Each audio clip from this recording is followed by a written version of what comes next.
It's all good and gravy when things are going well, but when you get into stuff like evictions, when you get into stuff like tenant disputes, you want to know what is the local landlord-tenant law. And some zip codes that we invest in require a rental license. Not knowing that, you could have potential surprises or roadblocks. Not that it's impossible to get one, but if you don't underwrite that into your deal to get that rental license, you can find yourself in a bind. I think these small expenses and just following the rules usually doesn't cost that much time or money, but breaking them opens up a whole can of worms that can really come back around and bite you. Welcome back to our special podcast series, The 20-Minute Investor, where we bring you actionable nuggets and insights from our real estate investing journeys in bite-sized 20-minute episodes. I'm Aaron Amin. My wife and I built a portfolio of 8 cash-flowing rentals across 3 states while working full-time and raising a young family. And I'm Nathan. I'm a husband, a father, a tech executive who built a portfolio of cash-flowing rentals across 2 states from over 2,000 miles away. Together, we co-founded the Remote Real Estate Academy, where we coach investors on how to build their own portfolios of cash-flowing rentals from anywhere in the world. Today, we're jumping into mistake number 4 from our Remote Rental Cash Flow Checklist email series.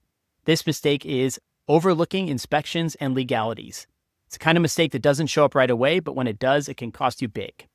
We've both seen deals that look great on paper fall apart because someone skipped proper due diligence, either on the property itself or on local rental laws. And when that happens, you're not just dealing with expenses, you're dealing with stress, delays, and sometimes even legal action. So today we're going to jump into what the most common oversights are and how to avoid them. So, Nathan, I know you know your market, St. Louis, inside and out. So why don't we maybe start with just what are some of the common, regulations or rules that are specific to your market that we can maybe extrapolate out to help other people look for? I know 4 zip codes like the back of my hand in St. Louis. I don't know the St. Louis market because it is huge, but I think that's maybe to the point because when we say market means a lot of things. And oftentimes people say, I pick Indianapolis or whatever, that's my market. And from neighborhood to neighborhood, street to street, zip code to zip code, things are tremendously different. And I think we talked about this in the past, but that's potentially mistake number 1. And it's relevant for me specifically, like in St. Louis, because depending on which zip code or which town these properties are in, there are different local regulations that I was not aware of. Like some zip codes that we invest in when we started, obviously now I do know, but some zip codes that we invest in require a rental license. Not knowing that, you could have potential surprises or roadblocks. Not that it's impossible to get one, but if you don't underwrite that into your deal, or if you don't expect and plan for whatever's needed, be it process time, paperwork, signatures to get that rental license, you can find yourself in a bind. There are some zip codes that require you have this rental license, and that's about it. As soon as you have it, you're good. You renew it every so often, once a year, 2, 3 years, 4 years, whatever it is. In other zip codes, we have the requirements to have a rental license, and that comes with a city inspection of your property every single year or every other year or every time your tenant turns or you change tenants in the property. And with those inspections typically come findings, right? The railing to your stairs to the front door is not secure. You got to fix that. And then here comes kind of surprise expenses, things like that. So yeah, knowing your market's important. Being laser focused on your neighborhood zip codes or sub-markets is critically important, and for reasons like I just mentioned. Yeah, absolutely. It's so true that within, especially bigger cities, there are typically multiple jurisdictions. I'll use Las Vegas as an example. There is a good portion, so it all falls within Clark County, which has their own overlays and regulations. But there's actually a pretty big difference in being part of the actual city of Las Vegas, which is pretty small, the city of Las Vegas itself, versus being outside of city of Las Vegas, just under normal Clark County regulations. And so there's even some different zoning laws. There's some different conditional use depending on what you're using your property for. There's thankfully no major big licensing issues when it comes to just running standard rental properties, but you have to be aware of those distinctions and which jurisdiction you are being governed under, especially because it's all good and gravy when things are going well. But when you get into stuff like evictions, when you get into stuff like tenant disputes, you want to know what is the local landlord-tenant law. Another good example is Seattle in Washington State. So we own properties in central Washington State, which is already pretty highly regulated by comparison to most other states. But Seattle and King County has a ton of overlays on top of that Washington State law And stuff like evictions are almost impossible, comically impossible in the Seattle area. And there's interesting scenarios where you can basically end up like paying a ton of fees for your tenant if you wrongfully evict them. You can get on the hook for thousands and thousands of dollars if you're not playing by a very specific set of rules. And I know I'm focusing more on like the downside case of what can go wrong, but to Nathan's point, it's like those rental licenses. That's a good example of something that if you're doing it right and you're just following the rules, maybe it's $100 or $200 a year. In one of the markets I'm in Iowa, it's $50 every 2 years. So it's a very negligible expense to file the paperwork to have your rental license. But if you don't do that, the fines for operating illegally are pretty high. They're hundreds of dollars, so they're probably 10x what the license fee is itself. And then, of course, if anything happens that should have been regulated under that agreement and you weren't properly licensed, then you're going to expose yourself to a ton of extra liability.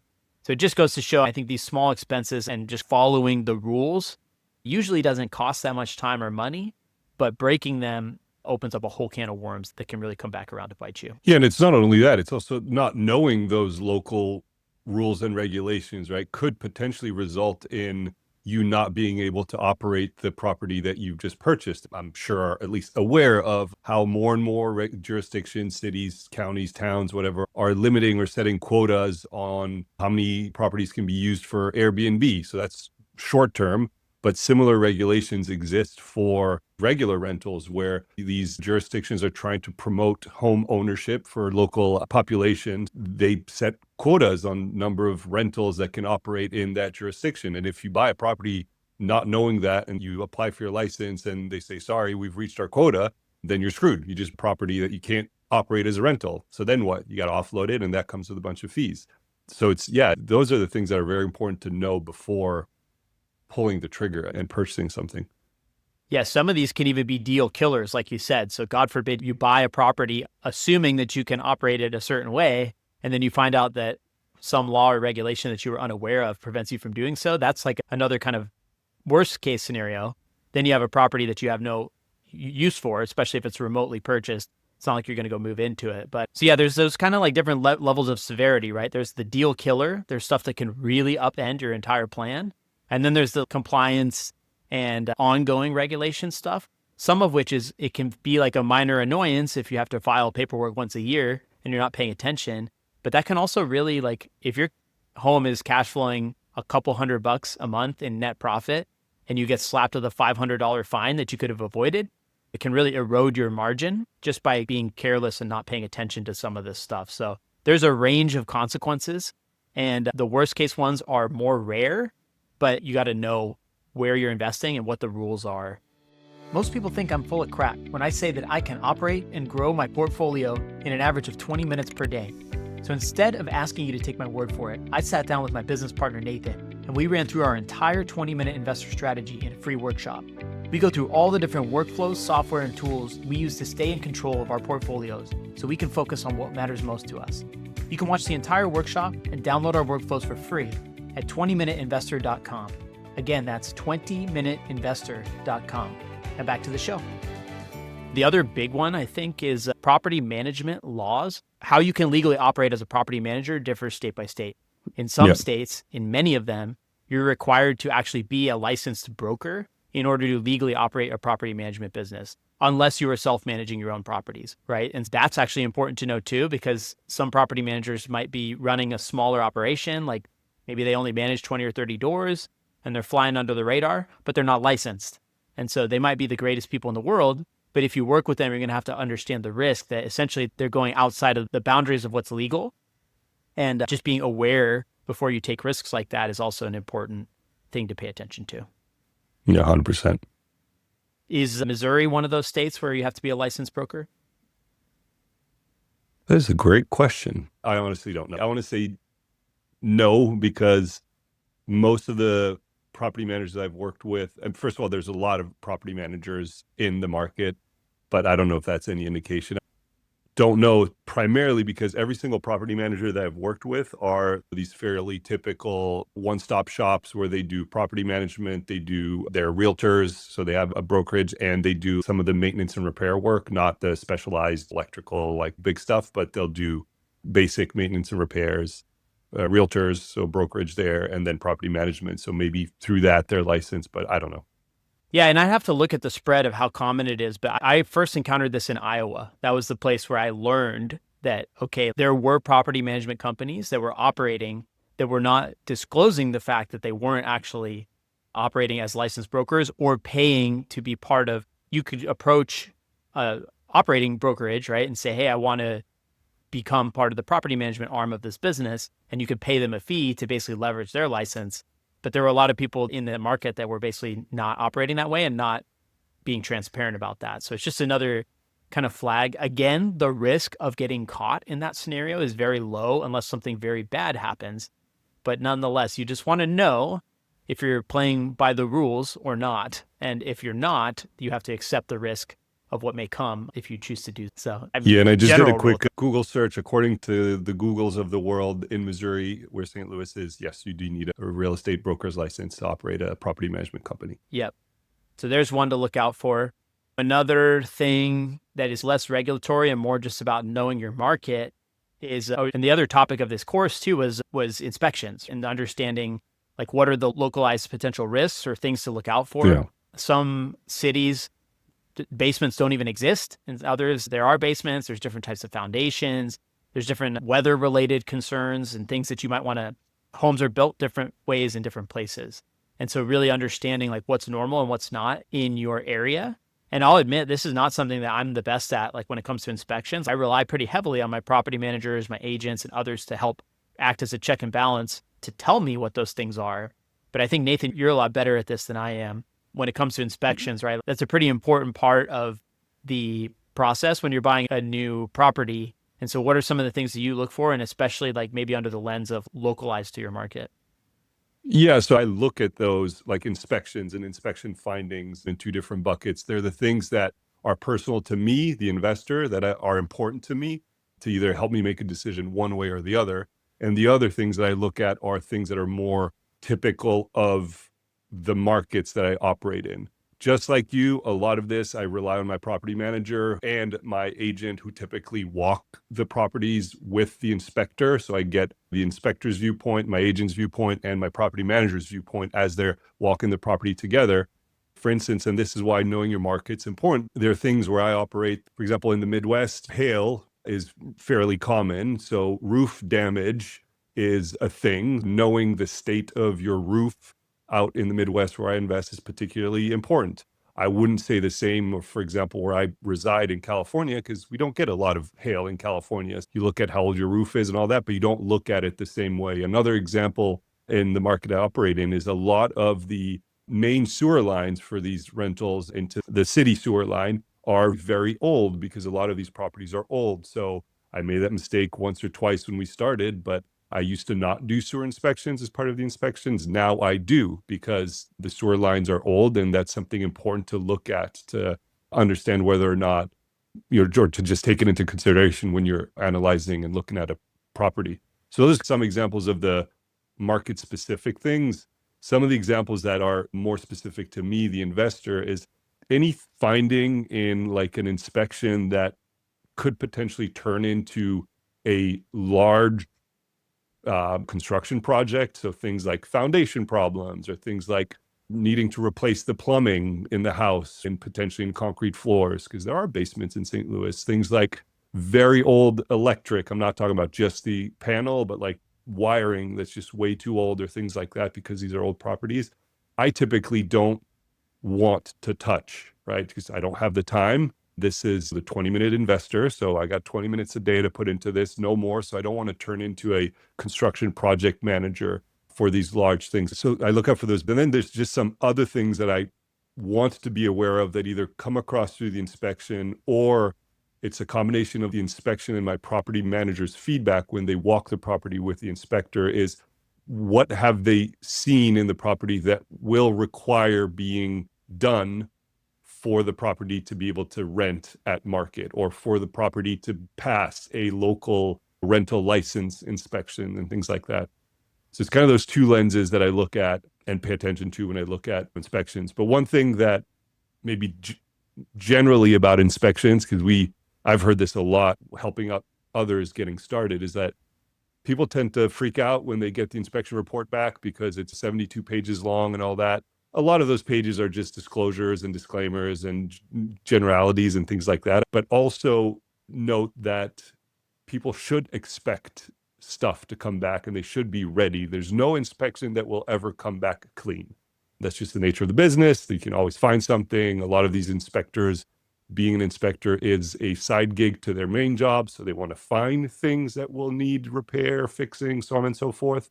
And I'm not saying this in a nefarious way, but you can always find stuff. I've had folks in the academy and other places come to me and say, oh, is it normal that there's 12 findings on this report? Yes, it's normal, especially if they're older homes that were rentals and things like that. So I'll just call that out as well, I guess. Maybe an obvious, but yeah. Yeah, and it ties back to the last lesson about financial analysis and making sure that you're budgeting properly for expenses. When you get an inspection report back, you do have a choice whether to deal with the stuff that you find or not deal with it. And financially, on your spreadsheet, if you want a higher return, sometimes your mind might trick you into thinking, this is going to cost $1,800 to deal with. I don't want to do that right now. Maybe it's not urgent. I'll push it off because I want a higher cash-on-cash return in year one. People can convince themselves of these things to try and make the numbers work, but ultimately everything you defer will typically end up coming back in greater force in the long run. And to your point, it's like working with your property manager and say, hey, what do I need to do to get this into not only a safe environment, but also drive the market rents that we're hoping to get? And those two usually go hand in hand, right? You want it to be safe and make sure that your liability risk is covered and that your tenants are going to be comfortable. But then also like maybe what are some things you can do, paint, touch-ups, other things to make it look and present well so that somebody would be proud to live there and therefore likely pay a slightly higher rent. Yeah. So there are those multiple dimensions. Yeah, the localized weather-related risks and the sewer one, I think that several of our students have encountered that in the last year or so. And sometimes that one can get pretty expensive. So that's a great call out as well. Yeah, I'd say you touched on this, but the way I look at it and framed inspections in my mind is I'm looking at the inspection as an opportunity.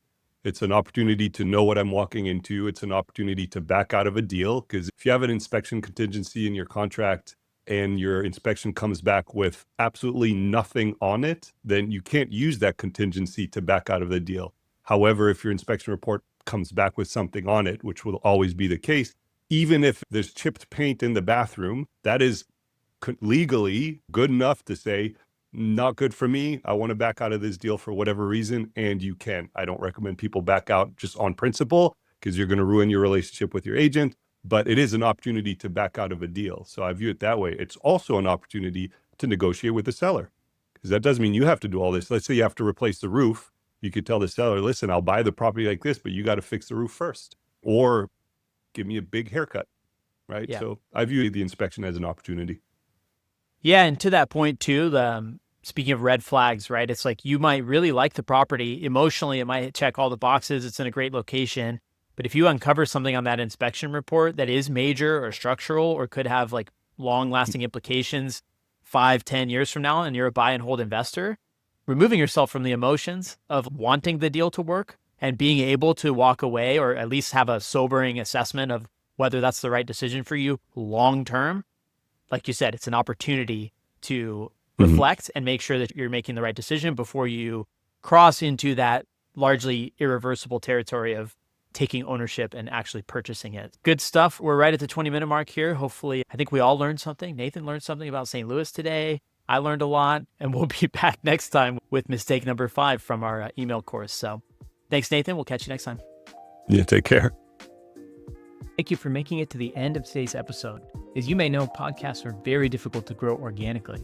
If you're getting value from today's episode, I'd deeply appreciate if you can take 30 seconds to leave my show a 5-star rating and review. This will go a long way to helping me reach more listeners just like you. Thank you so much in advance.